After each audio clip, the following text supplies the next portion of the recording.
Eh bien bonjour chers amis tintinophiles, heureux de vous retrouver pour cette vidéo dans laquelle nous allons voir comment Excel nous aide à calculer une durée écoulée entre deux dates.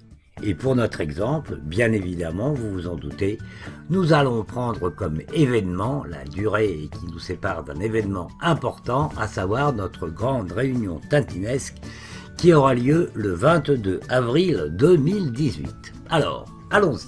La première chose à faire, ce que je vous conseille, c'est de sélectionner ici les deux cases, les cases dans lesquelles vont figurer les dates, d'aller ensuite ici dans les formats, vous voyez, actuellement il y a écrit date, et vous choisissez date longue.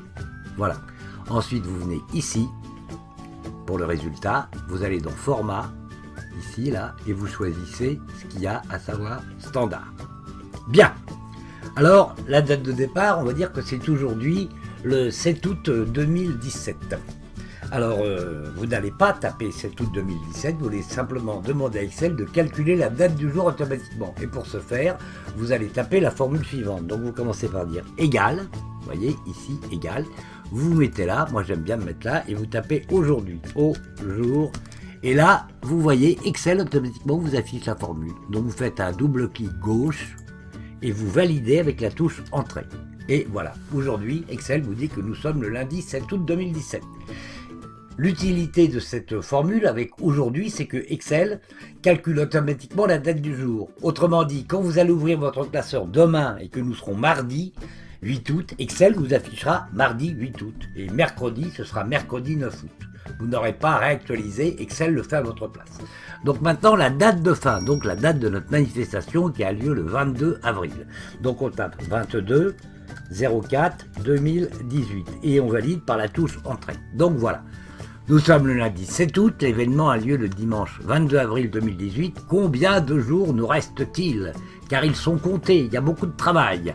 Alors, pour cela, vous allez appliquer la formule suivante que je vous indique ici, c'est égal, date diff, ouvrez la parenthèse, date de départ, point virgule, n'oubliez surtout pas les points virgules, date d'arrivée, point virgule, ouvrez les guillemets, et tapez la lettre D. Pourquoi un D?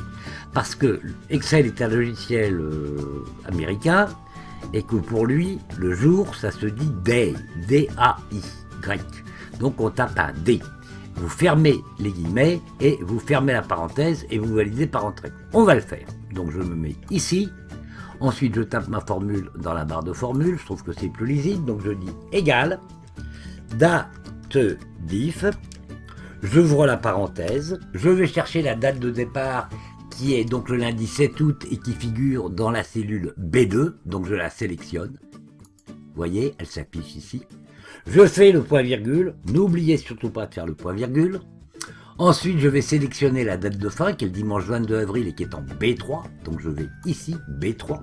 Je retape à nouveau un point virgule, fondamental le point virgule, sans ça, ça ne marchera pas. Ensuite, j'ouvre les guillemets parce que je vais rentrer du texte. En l'occurrence, je rentre la lettre D, D qui correspond à day, le jour en anglais, donc je tape D, je ferme les guillemets, toujours fermer les guillemets. Ensuite, je ferme la parenthèse et je valide par entrée. Et vous voyez, il nous reste très exactement ici, je vais vous le mettre en gros, 258 jours. Voilà, j'espère que cette vidéo vous aura été utile, je vous remercie de l'avoir regardé, je vous dis peut-être à bientôt pour une prochaine. Au revoir et un grand merci.